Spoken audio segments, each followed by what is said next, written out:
This YouTube channel does not promote any violent, harmful, or illegal activities. All content provided by this channel is meant for an educational purpose only.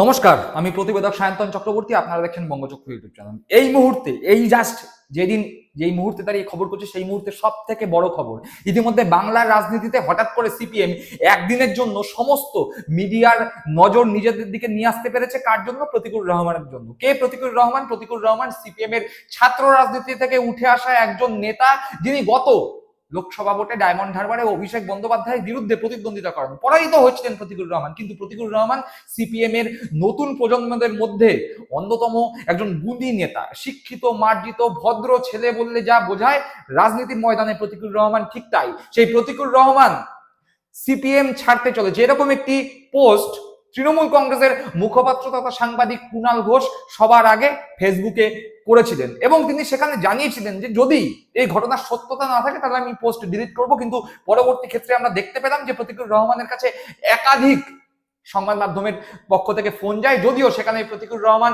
একবারের জন্য অস্বীকার করেননি যে তিনি CPM ছাড়ছেন। তিনি একবারের জন্য অস্বীকার করেননি, আবার তিনি স্বীকারও করে দেননি যে তিনি সিপিএম ছেড়ে দিচ্ছেন। তিনি বলেছেন, আমার যা বলার আমি দলের মধ্যে বলবো, দলের বাইরে আমি কোনো কথা বলবো না। কিন্তু এই পরিস্থিতি নিয়ে যখন জলগোলা হচ্ছে, হঠাৎ করে বাংলার রাজনীতিতে সিপিএম কে নিয়ে আলোচনা হচ্ছে, তখন এই বাংলার বুকেই স্বাধীন সংবাদ পরিবেশক হিসাবে বা স্বাধীন সাংবাদিক হিসাবে যারা ইউটিউবে চ্যানেল বানিয়ে কাজ করেন, তাদের মধ্যে অন্যতম সোমনাথ বিশ্বাস, যার ইউটিউবে চ্যানেল রয়েছে খবরওয়ালা সোমনাথ। তিনি তার ফেসবুকে একটি পোস্ট করে বলেন যে শুধুমাত্র প্রতিকুর নয়, প্রতিকুর আর সৃজন দুজনেই সিপিএম ছেড়ে তৃণমূল কংগ্রেসের দিকে এগিয়ে চলেছেন। অর্থাৎ সৃজন আর প্রতিকুর দুই জুটি, সিপিএম এর ছাত্র রাজনীতির দুই জুটি, যাকে 22 গজের অর্থাৎ ক্রিকেটের 22 গজের যুবরাজ কাইফের জুটির সঙ্গে তুলনা করা হতো, সেই সৃজন আর প্রতিকুর দুজনেই নাকি সিপিএম এর মধ্যে এতটাই কোণঠাসা যে সিপিএম ছেড়ে তারা তৃণমূল কংগ্রেসের দিকে এগিয়ে গিয়েছেন। এবং এই কথার সপক্ষে সোমনাথ বিশ্বাস বলেছিলেন যে অস্বীকার করলে প্রমাণ দিয়ে দেব। সোমনাথ বিশ্বাসের একটি ফেসবুক পোস্ট সোমনাথ বিশ্বাস করেছিলেন ফেসবুকে, যদিও সেই পোস্টটি এই মুহূর্তে নেই, কিন্তু আমরা এই বিষয়ে সোমনাথ বিশ্বাসের সঙ্গে কথা বলেছিলাম এবং কথা বলার সঙ্গে সঙ্গে সেই ভয়ঙ্কর কল রেকর্ড, সোমনাথ বিশ্বাসের সঙ্গে কথা বলার মাধ্যমে যেটা আমরা জানতে পেরেছি, যে কল রেকর্ড সরাসরি আপনাদের সামনে আমরা তুলে ধরছি, যেখানে রয়েছে যে সোমনাথ বিশ্বাস কি মনে করছেন, কোন তথ্যের ভিত্তিতে সোমনাথ বিশ্বাস বললেন যে প্রতিকুর আর এই সৃজন দুজনেই তৃণমূলের পথে অথবা সিপিএম ত্যাগ করে অন্য কোনো দলে যাওয়ার পথে। কি কারণে সোমনাথ বিশ্বাস মনে করছেন সে বিষয়ে পূর্ণাঙ্গ তথ্য সোমনাথ বিশ্বাস আমাদের সঙ্গে টেলিফোনিক কনভারসেশনে যা তুলে ধরেছেন, সেই কল রেকর্ড আপনাদের সামনে, আপনারা শুনুন। হ্যাঁ, হ্যালো সোমনাথ দা। হ্যাঁ বলছি। সোমনাথ দা, তোমার একটা ফেসবুক পেজ এই মুহূর্তে অত্যন্ত বিতর্ক সৃষ্টি করেছে। হ্যালো, শুনতে পাচ্ছ? তোমার একটি ফেসবুক পোস্ট যেটি সিপিএম নেতা প্রতিকুর আর সৃজনকে নিয়ে করা, সেটা নিয়ে অত্যন্ত বিতর্ক এই মুহূর্তে সৃষ্টি করেছে। সেই বিষয়ে তুমি কি বলতে চাইছো? কি বিতর্ক হয়েছে? বিতর্ক হয়েছে যে বলা হচ্ছে যে তারা যে এরকম দল ছাড়তে চাইছে তার প্রমাণ নাকি তোমার কাছে রয়েছে, সেরকমই তুমি দাবি করছো।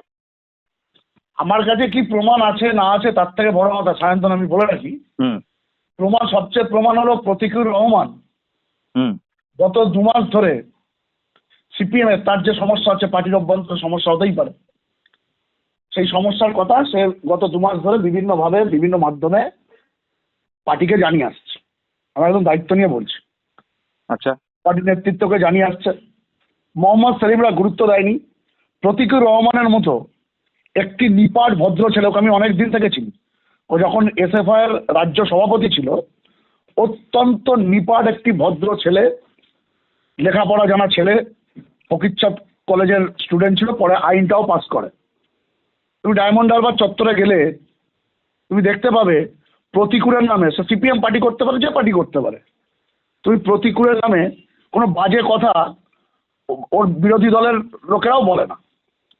ও ভোটে দাঁড়িয়েছিল, লোকসভা ভোটে হেরে গেছে, হার জিত আছে, কিন্তু প্রতিকূলের বিরুদ্ধে তুমি শুনবে না কোথাও কোনো বাজে কথা বলেছে। যাই হোক, মানে প্রতিকূল একটা দলের কিন্তু সম্পদ হতে পারে। হুম কিন্তু মোহাম্মদ সেলিমও হারে, ঘুরে ঘুরে হারে, ঘুরে ঘুরে হারে। হুম তো সেই জায়গা থেকে মোহাম্মদ সেলিমদের মনে হয়েছিল প্রতিকূলের কোনো গুরুত্ব নেই, ঠিক আছে। তাদের কাছে মনে হয়েছিল হুমায়ুন কবিরদের গুরুত্ব অনেক বেশি, যে বাড়ি গিয়ে মহিলাদের সঙ্গে মিটিং করে সেই হুমায়ুন কবির, যে কোনোদিন নামাজ পড়েনি, সে বাবরি মসজিদের নামে টাকা তুলে সেই টাকা নিয়ে ফুর্তি করে। তো মোহাম্মদ সেলিমের মনে হয়েছিল নিজের দলের ট্যালেন্টেড, যোগ্য, ভদ্র, নম্র, শিক্ষিত প্রতিকূলদের থেকে, প্রতিকূল রহমানদের থেকে হুমায়ুন কবিরদের গুরুত্ব বেশি।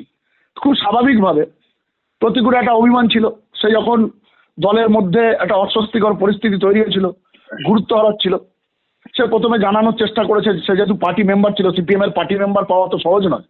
এবং প্রতিকূল রহমান কিন্তু শতরূপ বাচাল শতরূপ ঘোষের আগেও কিন্তু পার্টি মেম্বার, হুম ঠিক আছে। রাজ্য কমিটির পার্টি মেম্বার বলছি না, পার্টি মেম্বার দুজনেই, রাজ্য কমিটির সদস্য, জেলা কমিটির সদস্য।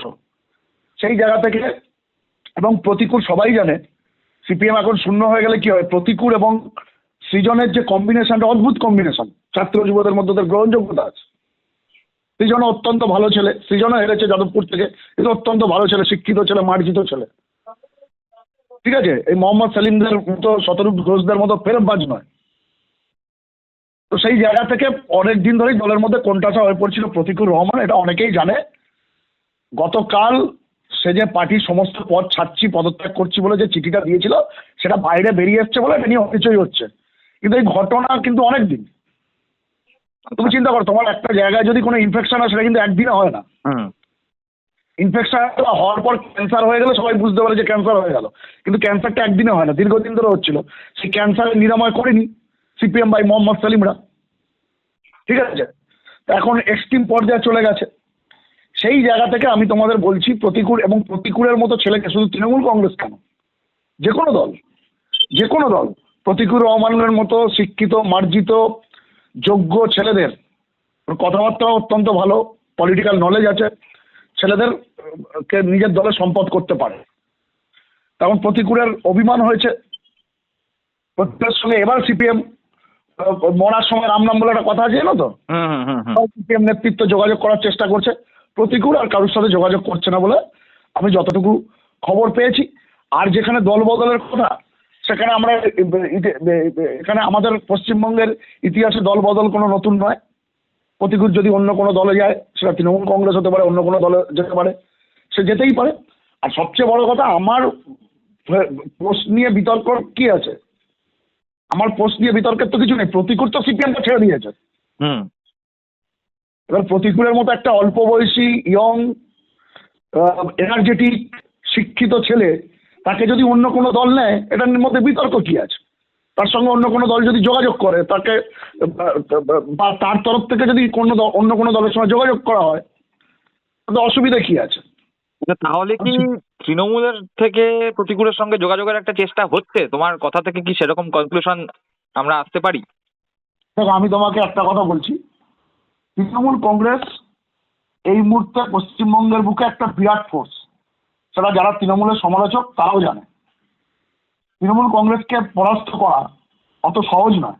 এসআইআর পর্বেও দেখা গিয়েছে তৃণমূল কংগ্রেসের সাংগঠনিক দক্ষতা, প্রত্যেকটা বুথে একাধিক তাদের বিএলএ হওয়ার যোগ্যতা ছিল, যেখানে অন্যান্য দলের বিএলএ খুঁজে পাওয়া যাচ্ছে না এসআইআর পর্বে।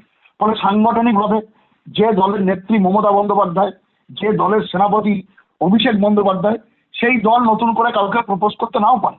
কিন্তু কেউ যদি মনে করে সে বৃহত্তর পরিসরে কাজ করবে, সিপিএম এ তার দমবন্ধ হয়ে আসছে, সিপিএম এ থাকা মানেই তো দমবন্ধ, সিপিএম দলটার মধ্যে কোনো গণতন্ত্র নেই, সবাই জানে। সে যদি মনে করে তার বয়স পেরিয়ে, এখন তার অনেক বয়স আছে, অল্প বয়সী ছেলে, তার একটা বয়স আছে, সে মানুষের হয়ে কাজ করতে চায়, বৃহত্তর প্ল্যাটফর্মে কাজ করতে চায়, ফলে সেক্ষেত্রে তৃণমূল কংগ্রেসের তরফে প্রতিকূলের সঙ্গে বা প্রতিকূলের তরফে তৃণমূল কংগ্রেসের সঙ্গে যোগাযোগ হতেই পারে।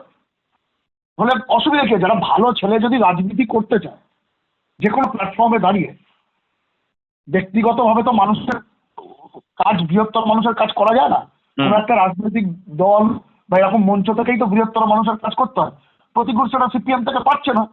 এবারে তৃণমূল প্রতিকূলকে অফার করলো, প্রতিকূল তৃণমূলের দিকে ঝুলে রইলো। তার থেকে বড় কথা বোঝার চেষ্টা করো সায়ন্তন, হুম প্রতিকূলের মতো একজন যোগ্য ছাত্র নেতা, ঠিক আছে, হুম। সে যে দলেরই হয়েই কাজ করুক বৃহত্তর পরিসরে, সেই দলেরই উপকার। সে তো ঠিকই। আর আরেকটা কথা এই প্রসঙ্গে জিজ্ঞেস করি, সৃজন, সৃজনও কি প্রতিকূলের মতো একই পথের পথিক? কেননা সৃজনের কাছ থেকে আমরা তো এখনো পর্যন্ত সেই ধরনের কোনো বার্তা বা এরকম সৃজনের লেখা কোনো চিঠি এই তো এখনো এই পর্যন্ত লিক হয়নি। এই জায়গাটাই বলি, এটা এটা এই এই প্রশ্নটা তোমার বলতে পারো আমার পোস্ট থেকে একটা বিতর্ক বা একটা নতুন ধরনের খবর তোমরা হুম পেতে পারো। হুম প্রতিকূল নিয়ে আলোচনা হচ্ছে, আমি হঠাৎ কেন সৃজনের কথাটা লিখলাম, হুম ঠিক আছে। সেই জায়গা থেকে আমি মনে করি, আমি আজ থেকে নয়, আমি দীর্ঘদিন থেকে, যখন সৃজন ভট্টাচার্য অত্যন্ত নিপাট ভদ্র একটি ছেলে, যোগ্য একটি ছেলে, তার কথাবার্তা, তার শিক্ষাগত যোগ্যতা, তার শব্দ চয়ন, ওই বললাম না ওই শতরূপ ঘোষের মতো ফেরেববাজ বাচাল নয়, হুম অসভ্য নয়। তুমি কোনোদিন দেখতে পাও প্রতিকুর রহমান টিভি চ্যানেলে গিয়ে বসে আছে সকাল থেকে সন্ধ্যে পর্যন্ত? কোনোদিন দেখতে পাও সৃজন টিভি চ্যানেলে গিয়ে সকাল থেকে সন্ধ্যে পর্যন্ত বসে আছে? দেখতে পাবে না, ঠিক আছে। হুম। এরা এরা যতটুকু দরকার ততটুকু প্রচারের আলোয় থাকে, শতরূপ ঘোষের মতো মুখ দেখা।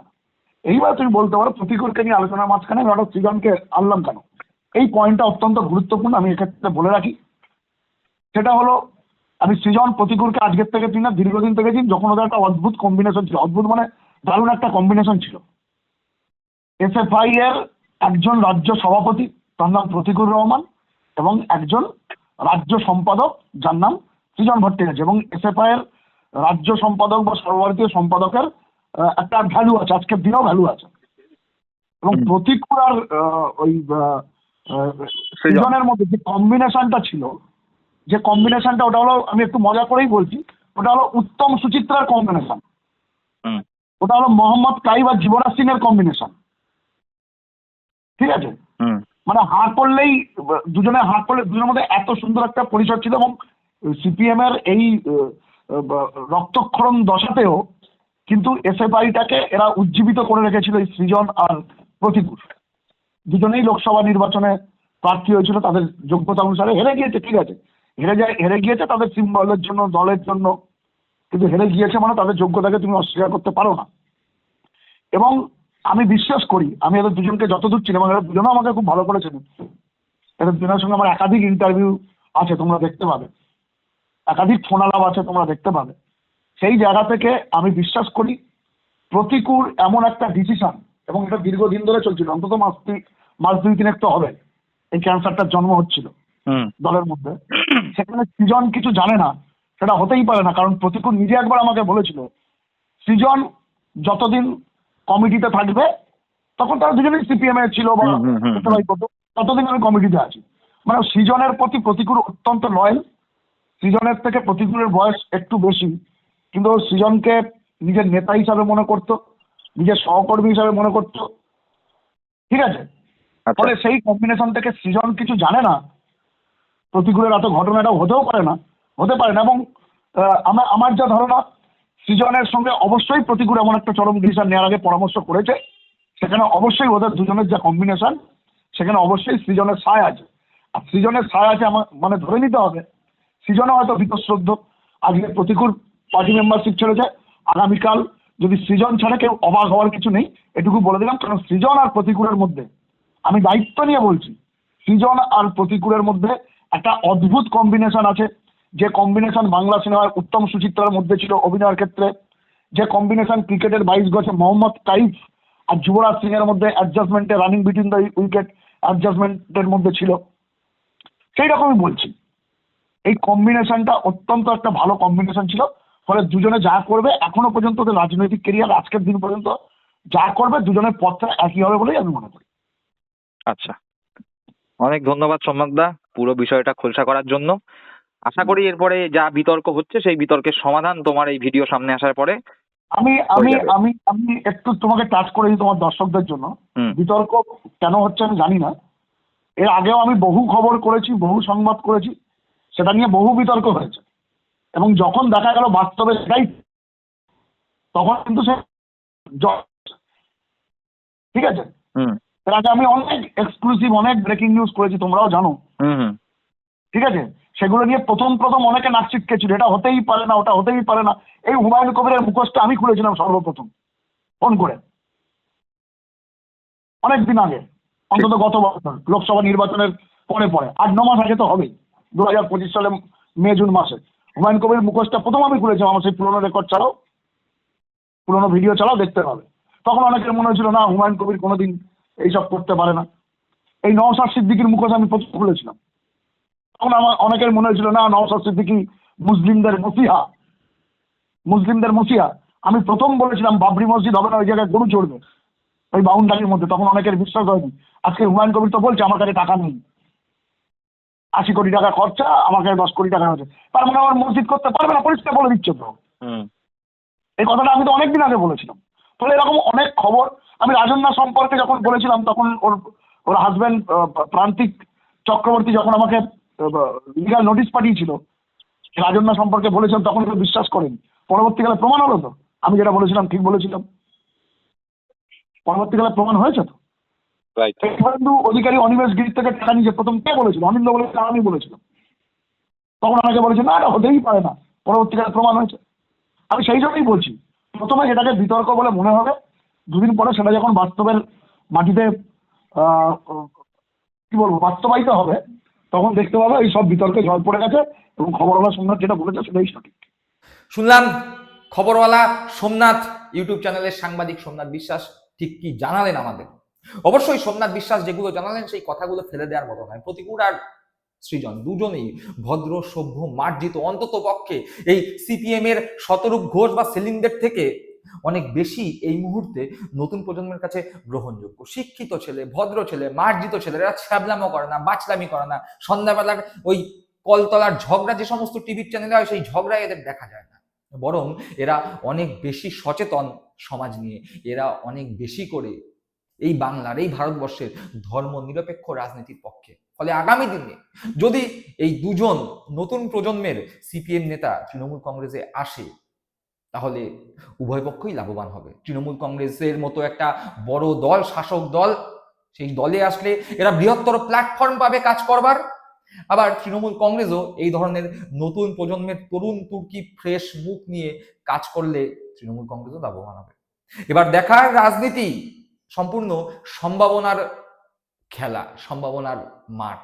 সেই সম্ভাবনার মাঠে প্রতিকূল আর সৃজন জোড়া ফুল হয়ে তৃণমূলের অঙ্গনে বা তৃণমূলের বাগানে ফোটে কিনা। দর্শক বন্ধুরা, আপনারা কি মনে করছেন এই বিষয়ে? অবশ্যই আপনাদের মূল্যবান মতামত কমেন্ট বক্সে কমেন্ট করে জানাবেন। সকলে ভালো থাকবেন, সুস্থ থাকবেন। জয় হিন্দ, বন্দে মাতরম।